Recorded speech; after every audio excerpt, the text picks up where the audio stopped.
honored to have you here and to conduct this interview with His Excellency, the Brazilian Ambassador to Ethiopia, Mr. Jandir Ferreira dos Santos.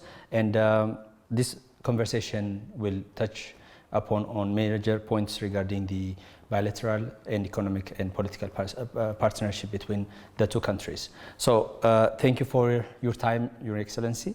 And my question first is, recently Brazil has achieved success regarding its diplomatic endeavor and even labeled as a diplomatic giant in different media outlets. So again, just last year, Ethiopia has reopened its embassy in Brasilia. So that how would you assess the current state of diplomatic partnership between Brazil and Ethiopia, and what areas do you believe hold the most potential for growth? Well, first of all, thank you very much, Daniel. It's a pleasure having you here. Indeed, like you said, Brazil and Ethiopia have enjoyed very friendly relations. We have established diplomatic relations 72 years ago, and ever since we've been working very well together. More recently, you've been deepening our ties and expanding our bilateral trade and strengthening our bilateral political relations. And there were a number of milestones in this relationship. Like you well said, one of these milestones was the reopening of the resident embassy of Ethiopia in Brasilia in 2023. Of course, this provided a platform for strengthening our bilateral relations, having Ethiopian diplomats, having an Ethiopian ambassador in Brasilia, working to strengthen our ties. This was a very important mark in our relationship. After that, last year, we have a state visit of President Lula to Addis Ababa last February, the first ever state visit of a Brazilian president to Ethiopia. And this was a great honor for us to have the President Lula coming to Addis, to have a meeting with Prime Minister Abiy, attending the African Union Summit and delivering a speech. This was another landmark in this relationship. At this meeting with the Prime Minister Abiy, there were a few agreements were made. And then what we are doing now, we are working on the follow-up of these agreements and to strengthen even further our bilateral relation. Like you said, one very promising area is agricultural cooperation. We already have a few projects, but our intention is to expand it even further. We would like to say congratulations for your elected presidency of BRICS for fourth time this year. And then my question here is, which area your country intends to focus on as a president of BRICS? Yes, actually Brazil assumed the BRICS presidency last 1st of January, a few days ago. This is the fourth time Brazil assumes the BRICS presidency. And now we are very honored to have a BRICS presidency with expanded membership that includes also Ethiopia. We're going to have in Brazil from January till July around 100 meetings. Some are in presence, some are virtual meetings that will culminate with the BRICS summit that will take place in Rio de Janeiro, Brazil in July, where we expect the attendance of the heads of state and government from the BRICS, including, of course, Prime Minister Abiy Ahmed. And during our presidency, we have a few objectives. The main motto of our work will focus on South-South cooperation. The motto of our presidency will be South-South cooperation for a more inclusive and sustainable governance. Let me explain myself.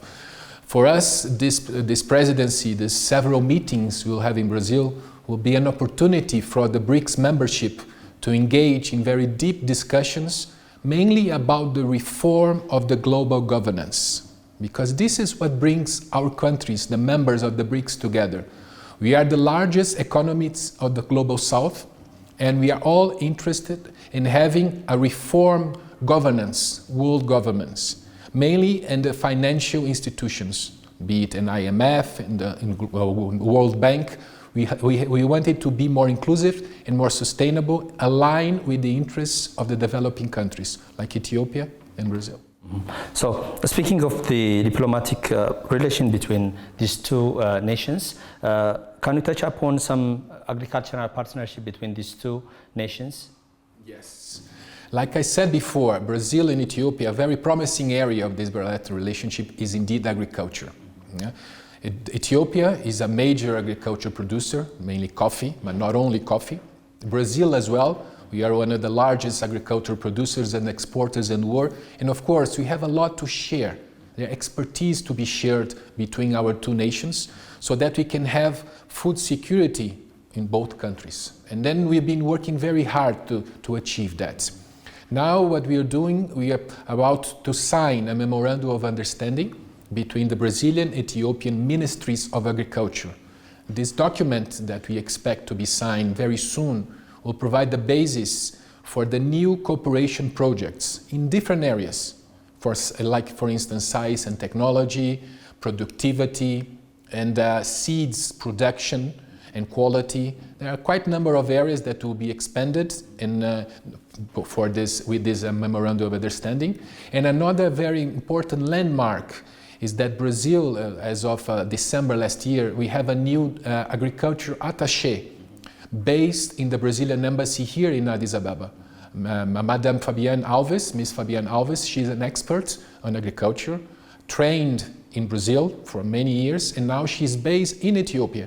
So that to complement the work of our staff here, so that we can engage with Ethiopian experts, so that we can deepen our ties and explore new avenues of cooperation in the agricultural field. Oh, very good. So how do you see the future of BRICS then, as the president of the bloc?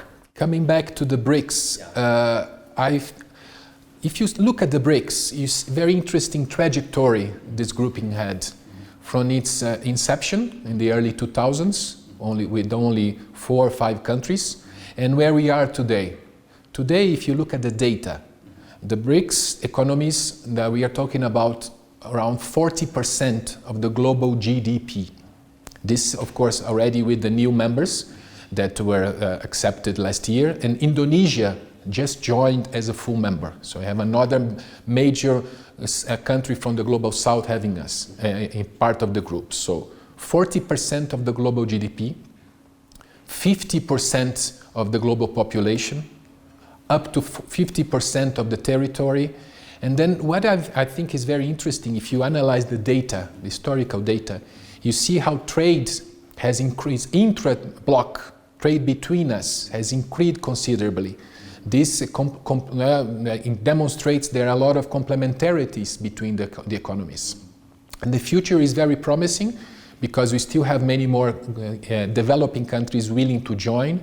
And what we are, and then I like to insist on this, at least this is a very position that is very clear to Brazil. We do not see the BRICS as a vector for the dispute, for a strategic dispute or for a geostrategic